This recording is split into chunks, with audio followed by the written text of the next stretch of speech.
Ladies and gentlemen, will you please rise and direct your attention to the microphone behind home plate and welcome representing all. On October 31st, 2001, the New York Yankees and Arizona Diamondbacks began Game 4 of the 2001 World Series. Daniel Rodriguez. It was a historic night for the baseball world, but due to a tragic purpose. For the first time in MLB history, baseball would be played into the month of November. Baseball had to postpone multiple weeks of their regular season due to the 9/11 terrorist attacks. For the first time, October baseball would not be scheduled during its normal month. The country was healing from an immense tragedy, and the New York Yankees were a symbol of hope for a city that had felt the effects of 9/11 most. So 41 teams have trailed. As Game 4 played on, the Diamondbacks and the Yankees played an incredibly close game. After 9 innings, the two teams went into extra innings tied 3-3. After the Diamondbacks had done nothing in the top of their inning, the Yankees went down to their final out in the bottom of the 10th. Up to the plate walks Derek Jeter, the Yankees' young, then four-time champion superstar shortstop. As Jeter walks to the plate, the clocks at Yankee Stadium ring in a new day and ushering in November baseball for the first time. Jeter seemed calm during his at-bat, as he had many times before. A few minutes after midnight, Jeter swings at his pitch, sending it high into the air, and sends the ball sailing into the stands over the right field fence. The first hit in a baseball game in November belonged forever to the game-winning home run of Derek Jeter. Now, if that moment sounds magical, I can tell you it absolutely was. And as a Yankee fan, we sort of just got used to these things and these magical moments from our captain. And even this moment is just one of many incredible stories I could tell you about Derek Jeter. And as a kid, for me, Mr. Nietzsche, I had many idols growing up, but none had ever struck me as much as Derek Jeter. The way he carried himself on and off the field taught me much more about life than just baseball. His success is due to many things that we average fans do not see. Derek Jeter is truly an outlier. So some of you are probably asking what an outlier is. The concept of an outlier is the same one from the book of Malcolm Gladwell's book, Outliers. Gladwell defines an outlier as a truly exceptional individual who in his field or his field of expertise is so superior that they define their own category of success. And outliers help us understand how to achieve something greater than we ever thought possible in any field of human activity. Outliers do not just happen out of thin air. Gladwell discusses how outliers often do not realize the factors that lead to their success. And he tries to explore how most outliers come to be so exceptional and how we perceive success in our society. And Gladwell's exploration into outliers comes down to 8 different factors that are commonly found in a successful person. The first one is opportunity. And outliers are often given a lot of opportunities early in their life to achieve something greater in their career. Just something very innocuous they are just given, or they come in at the right time. They're born at the right time. Those opportunities are something that we need to acknowledge, as a part of this whole understanding of what an outlier is. Now, the second one is immense luck, and sometimes they just fall into and happen to be very lucky at whatever they're trying to do or whatever they're trying to achieve. They happen to be good at it, and it happened to be the right timing for them to be good at that. The other one is practice. Malcolm Gladwell talks a lot about how you need 10,000 hours of doing one thing in order to become an expert on it. If you were to spend 10,000 hours doing anything, then you could potentially call yourself an expert. That comes into definitely practice for most outliers. That in order to be that successful, you can have natural talent, which is the fourth one. You'd be born with natural talent, but that practice is also being able to enhance that natural talent that you do have. The fifth one is practical intelligence, and this is usually comes down to how outliers understand the world around them and the system that they are in whatever field that they go into, and they have to understand how to make themselves successful. If they don't understand the world that they are trying to get into, it's going to be really hard for them to achieve anything in that field. The fifth one is family identity, and this is really important. If you come from a middle-class family, there's a certain identity that you have about success and that your parents help achieve that. If you come from an immigrant family, that immigrant identity stays with you, and it can define how you view success and how you think success is achieved. The other one is sacrifice. There's plenty of people who have to sacrifice so much in their lives in order to be very successful at whatever field they go into, and things that we don't see as as we look at the world and look at successful people, we don't know the sacrifice that they take, that they put into their work. And the last one is cultural legacy. A lot of culture is stuff that we don't see, that our cultures kind of define us, and in good and bad ways. Like there's a lot of things that can help us, but also things that can hinder us. And identifying those achievements and also those faults can help you be successful. And a lot of these outliers have been able to identify the things that have made them successful or made them that could hinder them. There are many factors that lead to an outlier's eventual success, but often those roads are not as smooth as we would like to think. So I hope to use this concept of an outlier to show how Derek Jeter applies to that he is, if anything, a great example of an outlier. And in order to do that, we kind of have to go through his life and understand what made him successful and why he ended up being so successful in his career. So Derek Jeter was born in New Jersey and grew up in Kalamazoo, Michigan. And his mother was an accountant, and his father was a substance abuse counselor. His mother was of Irish and German heritage, and his father was of African American heritage. And this is a really important part of who Derek Jeter is. He grew up in a mixed race household. That family identity is certainly something that is very American, and had some issues with dealing with people who are, who are a bit prejudiced. It kind of defined a part of who he was and the identity that he did have, growing up in two very different cultures, and having to find a place for himself too. That is a big part of his life that he does talk about quite often. And growing up in a mixed race household, he had experienced some racial prejudice from an early age in Michigan. And this would be an issue that he faced all the way through his career, all the way through his major league career, and at times receiving racial threats. And I'm sure this is part of his cultural legacy, and growing up in a mixed race household, but also growing up in a household that was very middle class, very normal too, but not understanding why he was looked at differently just because of, what he may or may not be. There's a quote that he has where he got asked what he was. That defines a person when they're very young. So he began playing baseball at the young age of 5. So pretty much his parents knew right away that he was naturally gifted athlete, but especially for baseball, put him in a lot of different places where he could pursue that talent and see if it actually would lead to something. And while he lived in Michigan, he grew up with love for only one baseball team after going to multiple games as a kid when he visited a family in New Jersey, and that was the New York Yankees. After an impressive high school career at shortstop, Jeter was drafted in the first round of the 1992 MLB draft by none other than the New York Yankees. Now, this part is incredibly lucky. You can't even begin to imagine, I think, as a kid who you absolutely love one team, and all of a sudden that team is the one that drafts you. I'm sure that Derek Jeter worked harder in his career because he was drafted by the team that he grew up loving.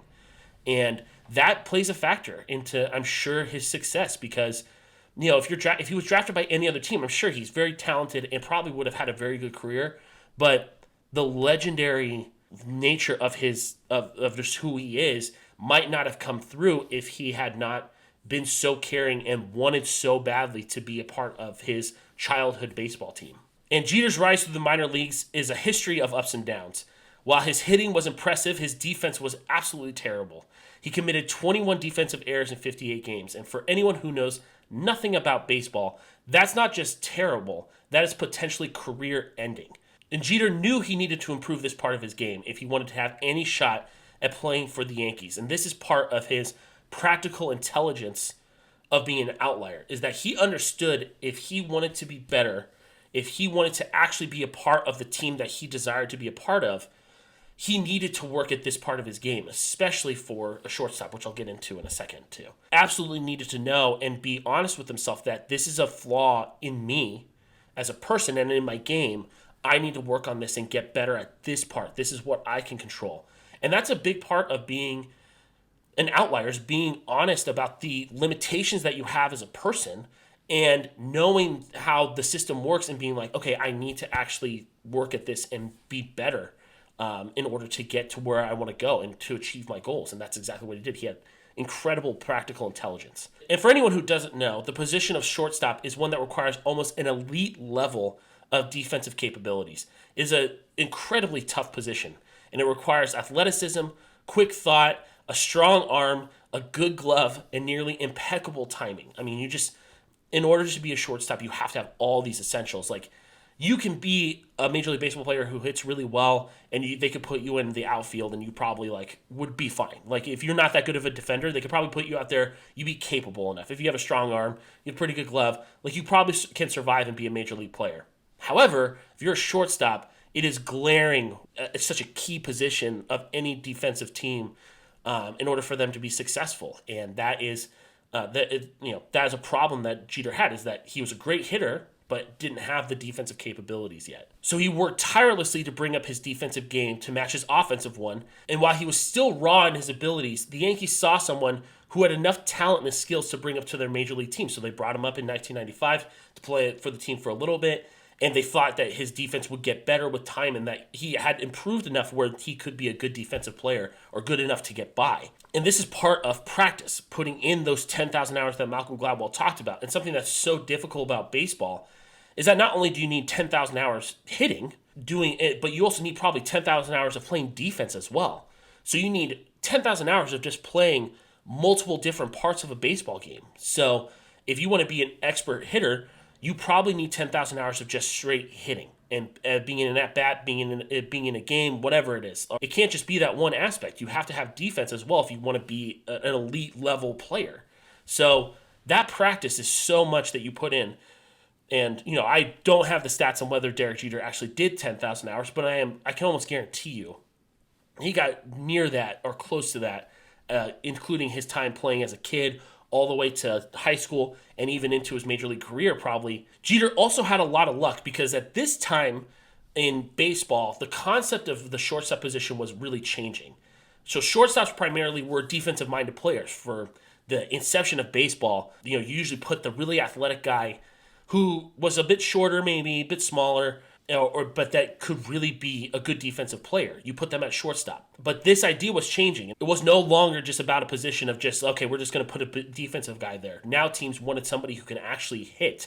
And he was a part of this wave of shortstops who started to be offensive-minded players as well. And this concept of offensive-minded shortstops started with players like Cal Ripken Jr. in the 80s, and then started to really form more with guys like Alex Rodriguez, Miguel Tejada, and Nomar Garciaparra, who were all shortstops who were really good defensive players, but also had this great and amazing offensive capability. And it changed the way that the entire baseball community saw the shortstop position as a really essential part of their team, not just on the defensive end, but on the offensive end. And Jeter was a part of that new wave. So this is where his opportunity comes into it. If he had been born a couple of decades earlier, he might not have made a Major League Baseball team, just simply because of the amount of the defensive issues that he might have had. So he came at a time where, teams kind of were like, well, you know what?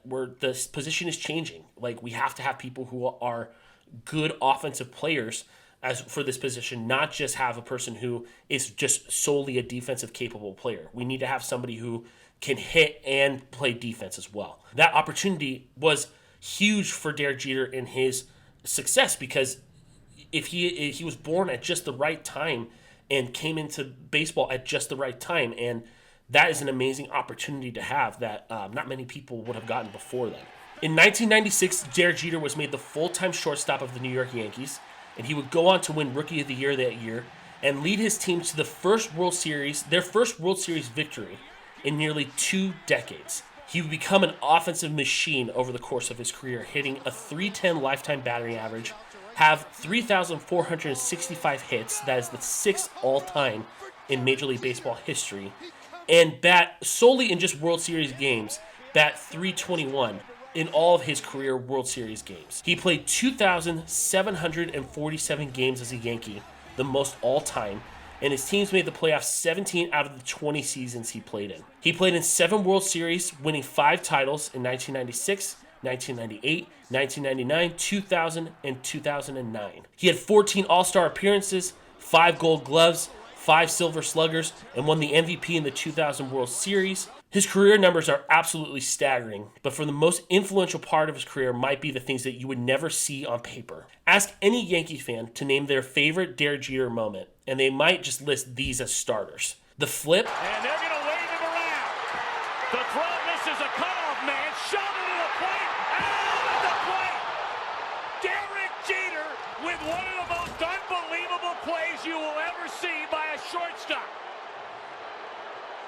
His 3,000th hit. That one's drilled deep to left field. Going back, Joyce. Looking up. See ya. 3,000. History with an exclamation point. The dive. He loops that to left field. Going to be a tough play. Jeter on the run. Makes the play. And flies into the stands. His final home game. And of course, the Mr. November home run, which I showed at the beginning. These are moments I could not even tell you about on paper. You just have to see them to believe them. To start this TED Talk, I really didn't even know which story to start with because there's just so many of them. But that first story about the Mr. November home run, I think, was so important because he was integral to like this healing of an entire city after just an incredibly tragic thing happened. That home run was part of that healing process, that people got to cheer this amazing moment when just a few months before that, they had been crying over just such an amazing tragedy. And that's what he was able to do and his teams were able to do.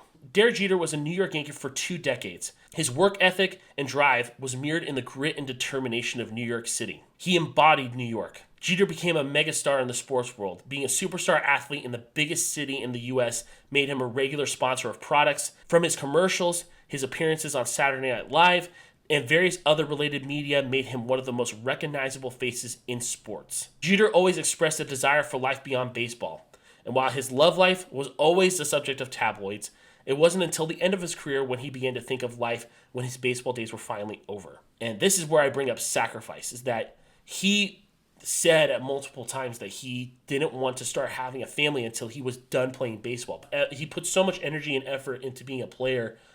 He could not give that same energy to raising a family and being away from them and not putting all of his effort into that. And I think that that is an incredible sacrifice to put into your, and incredible to know that about that sacrifice and what it takes to be a parent, sacrificing that time that you would have to raise kids, knowing that you cannot put that much energy into both because he had to choose, he felt like. And, you know, there's some arguments that you could say that he didn't, but he believed in that idea so much and being present for both very big jobs that he would have to take, that he was willing to sacrifice that just for a brief moment of time where he could do something like this and put all of his energy and effort into being the best player he possibly could. The New York Yankees have a franchise built into the fabric of American life. Over the decades, their players were so popular that they not only defined the culture of baseball, but American culture. For the modern Yankee era, Derek Jeter is an essential part of that cultural identity. He will forever be remembered not only as a tremendous player,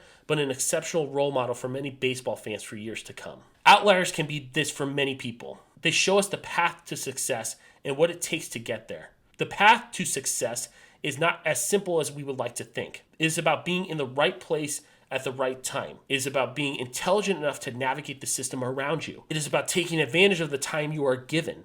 It is about being honest with yourself and about your shortcomings and improving them. And that isn't easy. And Derek Jeter is an outlier who made this look a lot easier than it actually was. Watching him for almost 20 years, I can attest that his play made it look like it was all effortless and natural. When the truth of the matter is, not everything comes as easy as he made it look. But that's what makes any outlier so amazing.